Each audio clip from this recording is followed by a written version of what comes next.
The book of Daniel is one of several books in the Old Testament that has granted wisdom to generations. Daniel the prophet is one of the few prophets of the Old Testament who was able to bear witness to the end of ages and write an account of the same. The book of Daniel follows the account of Daniel's time serving under King Nebuchadnezzar, King Belshazzar, and Darius the Media Knight. It also talks about the visions Daniel received from God. What is the complete story of Daniel in the Bible? What are these amazing visions that he received from God? Let's find out together. The book of Daniel begins with an account of Israel and how it is besieged by King Nebuchadnezzar during the third year of the reign of King Jehoiakim. King Nebuchadnezzar immediately lays waste to the temple and takes the artifacts from it because God allows it to happen. Once this passes, Daniel and his friends are taken under the king's wing, as he had ordered all men who are young, handsome, and wise to come and live with him for 3 years in preparation for servitude in the king's court. Daniel and his friends, Hananiah, Mishael, and Azariah, are given new names, Shadrach, Meshach, and Abednego, and are given a portion of food and drink from the king's table directly. Daniel and his friends refuse this food, stating that they only want vegetables and water to sustain themselves. The 4 men end up being the smartest, wisest, and healthiest of all the men in the king's court, even more so than the ones who partook of the king's table. As the 3 years pass, the 4 of them are revered to be the wisest of all in the region, with Daniel having the gift of interpreting dreams and prophecies. This ends up being Daniel's trump card, as in the 2nd year of Nebuchadnezzar's reign, he begins seeing dreams that disturb him. He gathers all the sorcerers, diviners, and magicians to his court and demands them to make sense of his vision.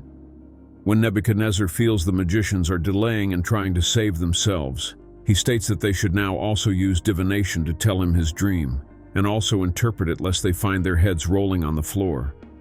The magicians wail and cry that such a task is impossible, and King Nebuchadnezzar orders the execution of all wise men in the land.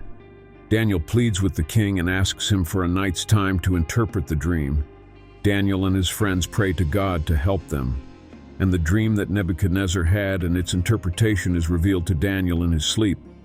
Daniel presents the dream and its interpretation to King Nebuchadnezzar the next day, which grants Daniel great favor from the king.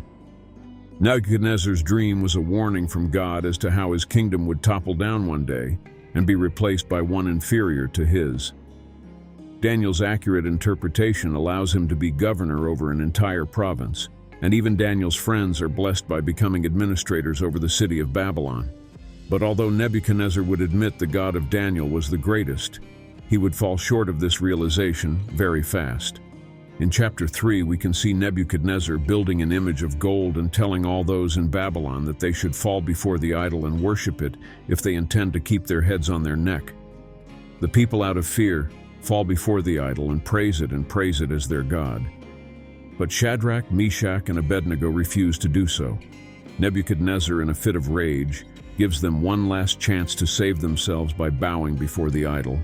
When they refuse to once more, Nebuchadnezzar orders the 3 of them to be cast into a burning furnace and mocks them, asking, "Which god will save you now?" He even makes the furnace 7 times more hotter than usual. It was so blazing hot that the soldiers who threw them into the furnace were killed by the heat. The king, after some time, would look inside the furnace to see if anything remained of the 3 young men. Lo and behold, the king saw the 3 men standing unharmed in the furnace along with another who looked like an angel. The king asks the men to step out of the furnace, and surprisingly, not a single hair on their body or fiber on their clothes was singed. They didn't even have the smell of smoke on them. King Nebuchadnezzar, on seeing this, praises their God and states that there is no other God greater than Daniel's. But Nebuchadnezzar would again lose his way. God then decides to teach Nebuchadnezzar a lesson, because he had grown too proud in his kingdom and believed that if one could topple it. That's when he gets a dream of a great tree that is ordered to be cut down, leaving only the stump and the roots in place. This causes great distress to Nebuchadnezzar, who calls on Daniel to interpret the dream. Daniel interprets the dream and tells Nebuchadnezzar how he will be cast away from his people for 7 years, where he will be made to graze like the cows and live as a wild man. Nebuchadnezzar, furious upon hearing this, would go out onto the balcony stating is not his entire kingdom, he is alone, built by his own hand. At that moment, Nebuchadnezzar's sanity is taken away from him and he becomes like a wild man with his hair and nails grown, eating grass like a cow. Once his period of exile ended, his sanity was restored and Nebuchadnezzar went back to his kingdom and was given grace by God to raise it higher than it ever had been. Once Nebuchadnezzar's time was up, his son Belshazzar succeeded him. Belshazzar was even more arrogant than his father. He would commit a crime against God so very heinous that God would strike him down where he stands. Belshazzar would throw a party where he used the goblets of gold taken from the temple of God and use it to drink wine with his courtiers and concubines. To Belshazzar's surprise, a hand manifests in his court and writes the words Mene Mene Tekel Parsin.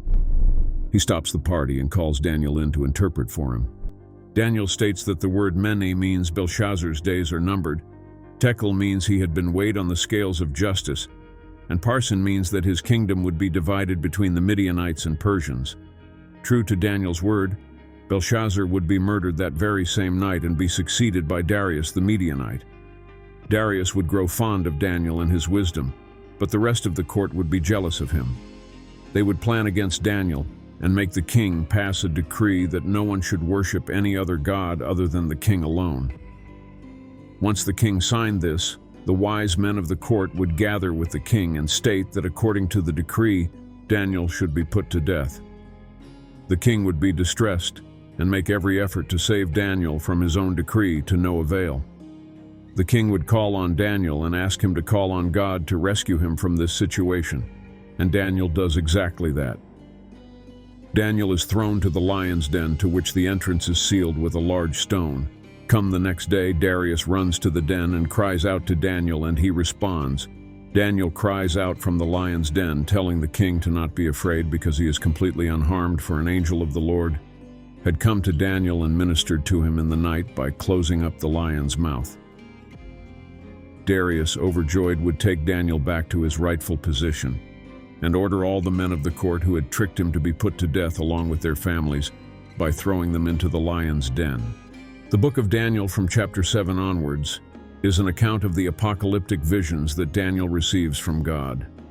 The visions start with Daniel seeing 4 beasts. These 4 beasts were unlike anything he had seen and were an amalgamation of several creatures of the earth, except the 4th, which was monstrous to look at and had 10 horns on its head. These 4 beasts represent 4 kingdoms that will arise against the people of God. The interpretations of these dreams were granted to Daniel, and he was informed that although these kingdoms would rise against the people of Israel, they would eventually be subdued and cast away.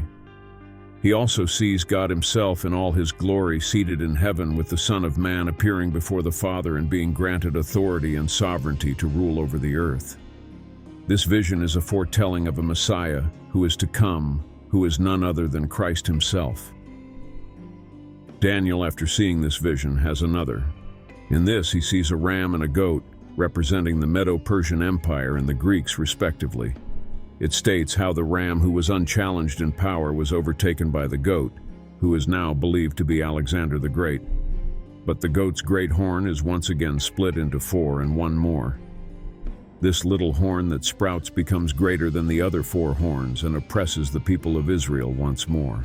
This little horn is now believed to be Antiochus IV, who, just like the vision states, rises after the death of Alexander, outgrows all those above him, and becomes an oppressor of the Christian faith.